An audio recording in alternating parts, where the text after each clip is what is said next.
what I was hoping to achieve. I think there was lots of benefits along the way that I didn't expect to happen.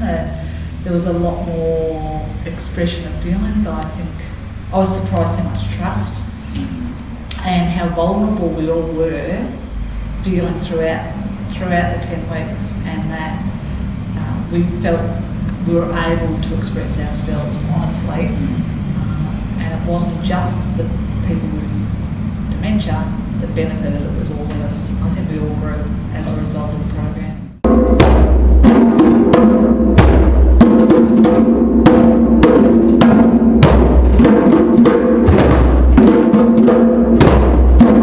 Very, very surprised. Some of Chris's responses, you know, Chris is not a man of many words, but he certainly has a conviction about what he does believe in, and he's not frightened to say that. And perhaps he felt as though he was enabled, empowered to say it in this group. It was a very safe space. I think that's one of the things that we should be proud of as a total group, is the fact that we have created this place that was totally safe to be able to talk. And I think also everyone had an opportunity, because it was only weekly, that we had an opportunity to reflect on the week and to then look forward to the week ahead. And that when it actually happened, when we were all sitting together, it was like coming together again and feeling happy. And I mean, everyone was saying, they relaxed, they felt energetic, and they walk out, with smiles. Time.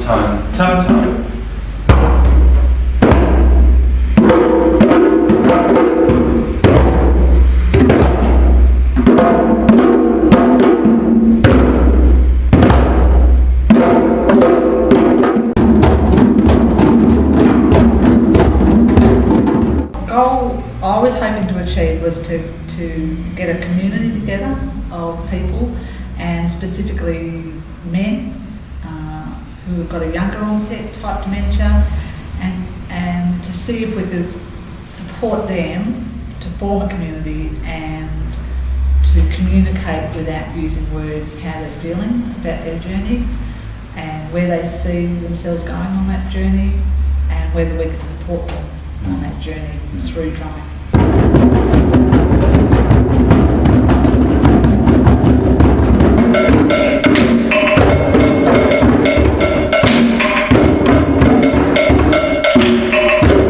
All the things were going to be described using drumming, using rhythm, or using some sort of sounds produced on the hand drum, so that we could.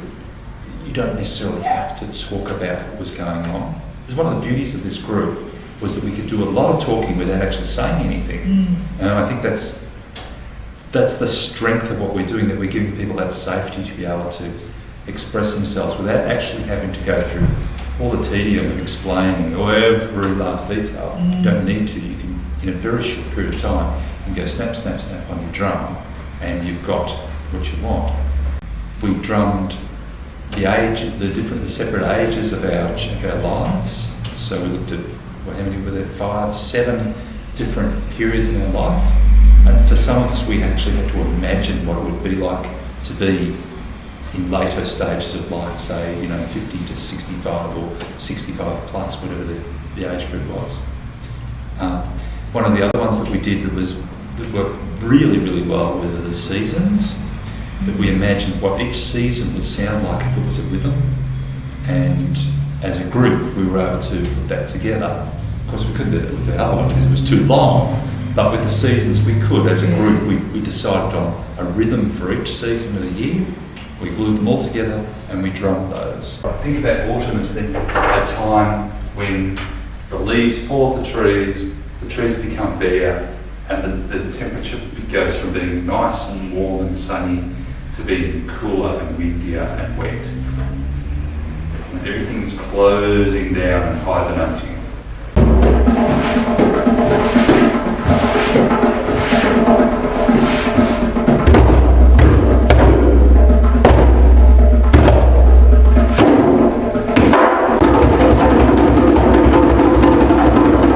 We want them to talk about, we want to feel, this is all about feelings, and feel something without having to always vocalising. Yeah, it was a really shared experience, and you could see that people's faces lit up when, you know, people were expressing happiness. You know, we shared their happiness, and when they were expressing pain or sorrow or regret, you could actually see everyone else expressing it and empathising and connecting.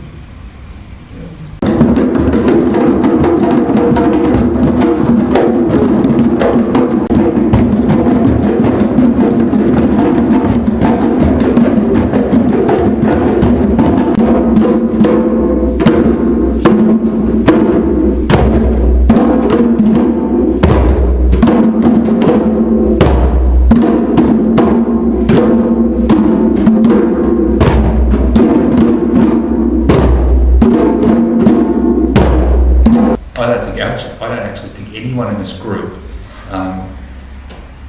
with an illness or without an illness found describing their emotions easy.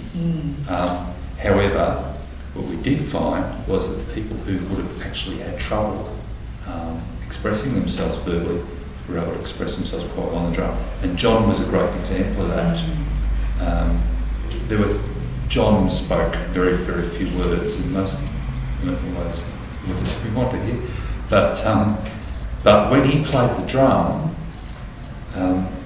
it was obvious that he really, really wanted to participate in this, and it took considerable effort for him to do that. You know, he was a man who has experienced a lot of pain in his body, and that just the physical thing of doing that was obviously painful as well. That he was determined that he was going to have his say, and I think that was really important. When we start the session with drumming in the week, I mean, I don't want people to tell me what sort of week they've had. I'd rather just work from the feeling that I get from what you play. And sometimes it's very simple things that people play during the time that tell me, like, the week has been, and it feels like this. Sometimes I can't just put a word on what I'm hearing. I just feel something. And I can also pick up people's body language as well. This is one reason why we sit in a circle, not in a straight line, is so that we can all pick up on each other's body language. Because the body language is really important. If you're playing a very simple rhythm, the body is also doing a rhythm as well. You watch each other. Even for the most stiff person, there'll still be some other movements happening around the body. This is not just one thing happening, there's lots of things happening in drumming. And we're really all on the same playing field. We're all on the same level, because no one was better or worse at expressing. So we're all together. And certainly I think when we were all talking about the week that we'd had, expressing how our week had been, it was amazing how honest people were and how you could actually feel how their week had been just through the rhythm they were playing to us. And they didn't need to speak. Some people chose to speak as well, but as the weeks went by, they actually stopped trying to explain how they were feeling. They just played it, which I thought was very powerful.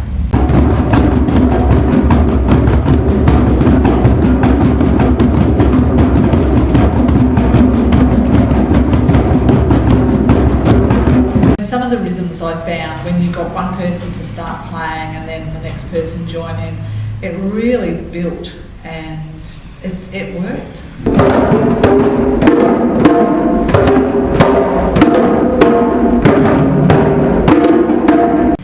And when you divided the room, we had, you know, different rhythms happening.